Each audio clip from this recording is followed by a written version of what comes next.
was younger, when I was in primary school, I used to think that everybody that wears glasses are very intelligent. I remember I used to disturb my parents to buy me glasses, and then I used to pray to God to provide for my parents so that they will be able to buy me glasses.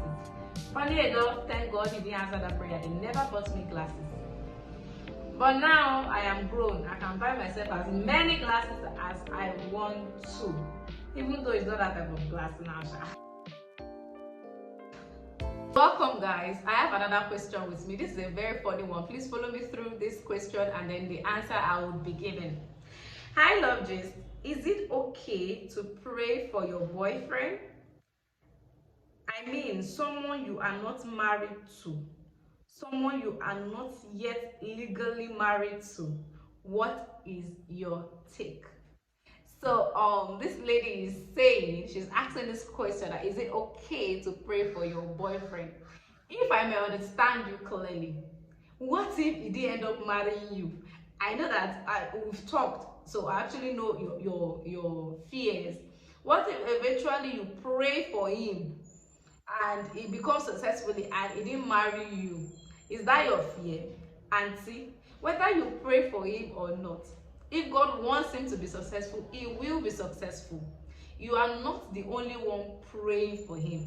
I bet his mama is praying for him, his pastors, his siblings, his friends, people that he has even strangers, people that he has impacted in one way or the other, or had encounters with, might actually be praying for him, or he himself might be praying for himself.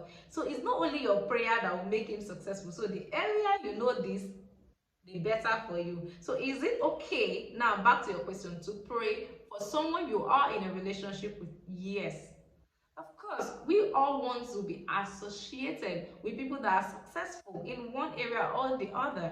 So why would you deny that? If you feel led to pray, it's not that one that you will now be praying with the motive of God, let him marry you, let him marry you. That's a selfish prayer. It's a good prayer, but sometimes it could be selfish. And then in this circumstance, you have to be selfless.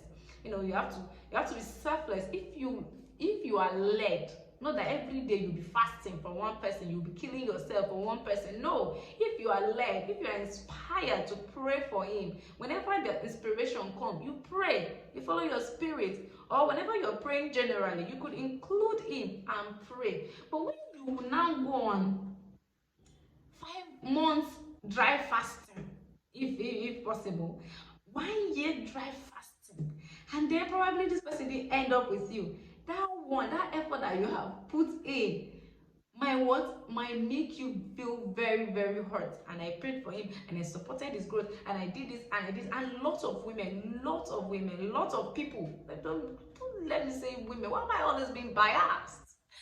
A lot of people are praying, also praying for their partner. At the end of the day, end up with their partners. So that leads me to the topic of today, which means purposes of relationships. See, there are different reasons why people are in your life. There are different purposes why God creates relationships. Now I'm talking about intimate relationships. There are different purposes. It is not all relationships that will lead to marriage. I just believe the problem is we are always too marriage conscious.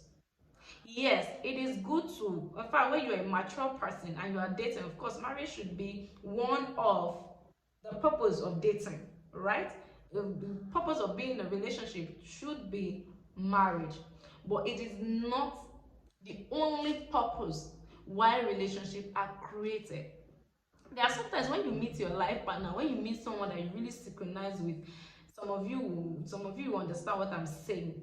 You will know that what did I even see in Lekon? What did I even see in Kelvin? What did I even see in Henry? What did I even see in Cynthia? What did I see in Tokpe?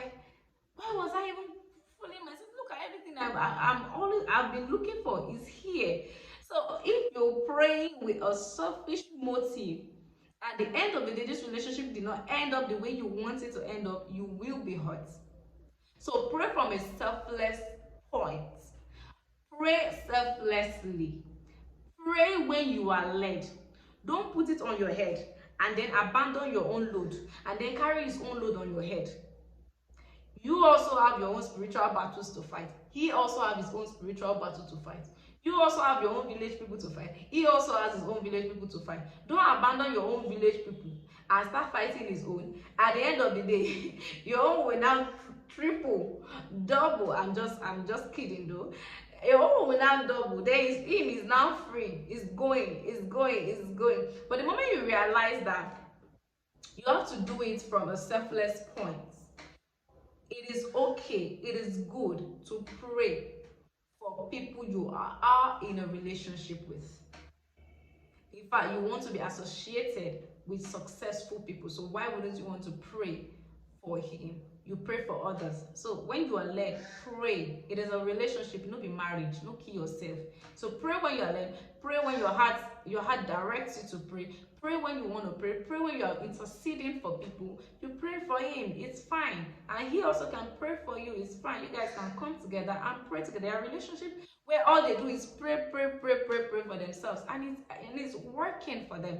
So there are different purposes why God creates relationship. Don't be too marriage conscious. That relationship might even be preparing you for the right person. Yes. You might be in a relationship.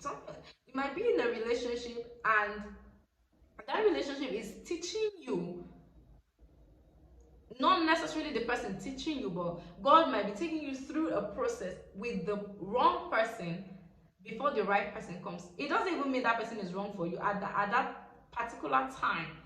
Probably that was the person for you at that particular time, but that person might not be able to transcend to marriage with you. So there are different reasons why God creates relationships. And relationships are made to make us grow, make us wiser. There are some really, even if it ends badly, that you have learned one or two things from. There are different reasons why God bring you into the life, and God can actually bring you into the life of someone to impact that person, to change a particular mindset, a particular motive about that person, or to help that person through difficulties. So God can bring you into someone's life for different reasons. So to you out there, it is okay to pray for your boyfriend. It is okay to pray for your girlfriend. It is okay to pray separately. It is okay to pray together. The moment, as long as you are doing it from a selfless point. As long as you're led, as long as you are interceding, you're not doing it from a selfish point just because you want to get this person, just because you want this person to see me that I'm a prayer warrior, just because you want this person to marry you. That is the reason why you are doing that. Please stop it. You'll be exhausted, you'll be tired. So please stop it and then pray with the right motives.